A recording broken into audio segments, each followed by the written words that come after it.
آپ جانتے ہیں یہی سیکولر پارٹی، جس کو آپ سیکولر پارٹی کہتے ہیں، انہوں نے ہی جو ہے آپ کے ووٹ کو کاٹا ہے۔ آپ جانتے ہیں دیوبند جیسی جگہ میں کہ جہاں پر مسلمانوں کی اکثریت ہے، آسانی کے ساتھ جو مسلمان وہاں سے جیت سکتے تھے،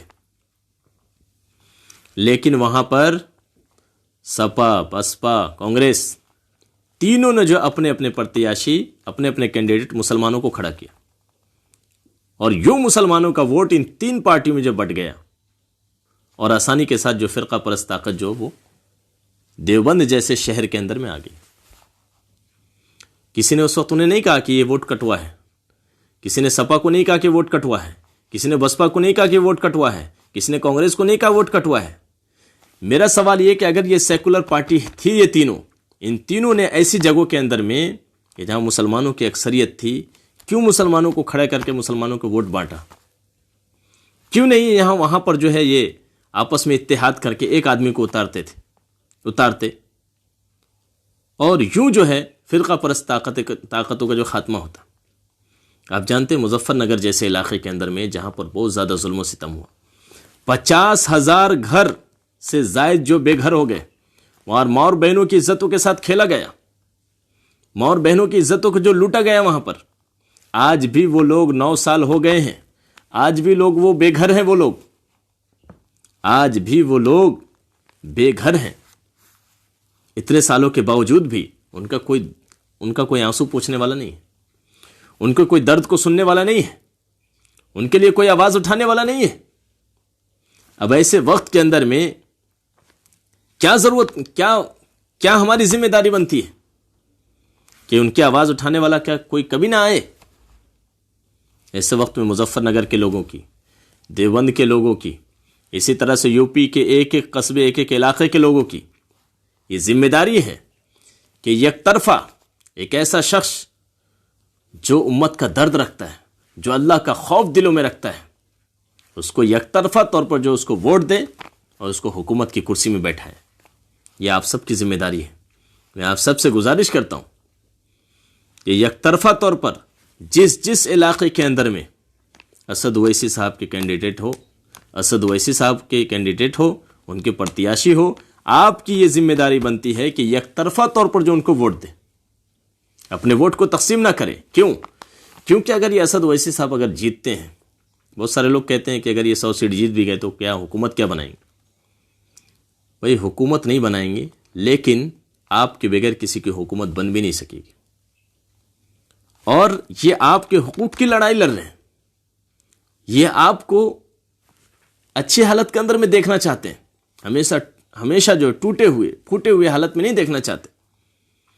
تو آپ کے پاس ایک الگ طاقت ہوگی، اور اگر مان لیجئے کہ سپا کی اگر حکومت آتی بھی ہے، ان کو سمرتھن کی ضرورت پڑتی ہے، تو اسد اویسی صاحب ایسے بدماش جو بی جے پی کے جو لوگ ہیں، فرقہ پرست جو لوگ ہیں، ان کو تو سمرتھن نہیں دیں گے۔ لہٰذا وہ سمرتھن کس کو دیں گے؟ اس کو ہی دیں گے، سپا کو ہی دیں گے۔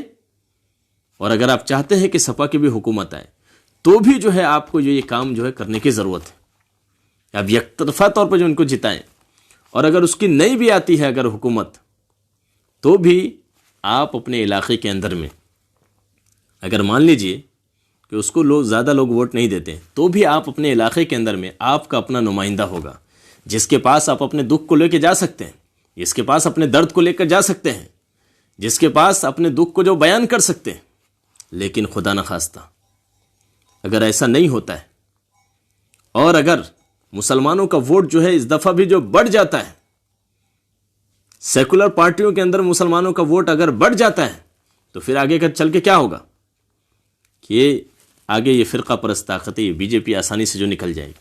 جب بی جے پی آسانی سے ساتھ جب وہاں پر نکل جائے گی، تو آپ کیا کریں گے؟ آپ جب یہ حکومت کی کرسی پر اب جب یہ بیٹھے گا، آپ جانتے ہیں کہ الوزی اذا ارتفع تکبر و اذا حکم تجبر، کہ گھٹیا آدمی کو جب عزت ملتی ہے تو تکبر کرتا ہے، اور جب حاکم بنتا تو ظلم کرتا ہے۔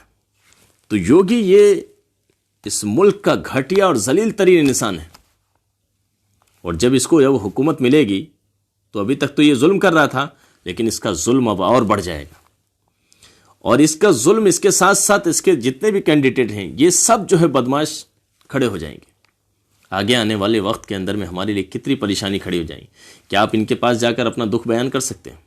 ان کے پاس جا کر اپنا درد بیان کر سکتے ہیں؟ نہیں کر سکتے ہیں. تو لہٰذا میرے بھائیوں، یہ آپ کے پاس وقت ہے. اور یاد رکھیے کہ جس وقت ہمارے ساتھ حالات پیش آئیں گے، یہ سپا کے لوگ، یہ بسپا کے لوگ، یہ کانگریس کے لوگ، یہ آپ کے پاس، یہ آپ کے حالات کو سدھارنے کے لیے، یہ آپ کے بارے میں بولنے کے لیے نہیں آئیں گے. یہ کسی بھی پارٹی کے لوگ ہوں، یہ آپ کے لیے بولنے کے لیے نہیں آئیں گے. بولنے کے لیے اگر کوئی آئے گا تو وہ اللہ کا ولی آئے گا، جس کو دنیا بی جے پی کا ایجنٹ کہتی ہے. ابھی تک آپ نے دیکھ لیا ہے، ہر مسئلے کے اوپر میں آپ کے اگر کوئی آواز اٹھا رہا ہے تو وہ اسد اویسی. اور یہ جتنی پارٹیاں جو سیکولر بنی ہوئی ہے، یہ سب آپ کے لیے خاموش بیٹھی ہوئی. آپ کے کسی مسئلے پہ کوئی بولنے کے لیے تیار نہیں. میرے بھائیو سمجھیے.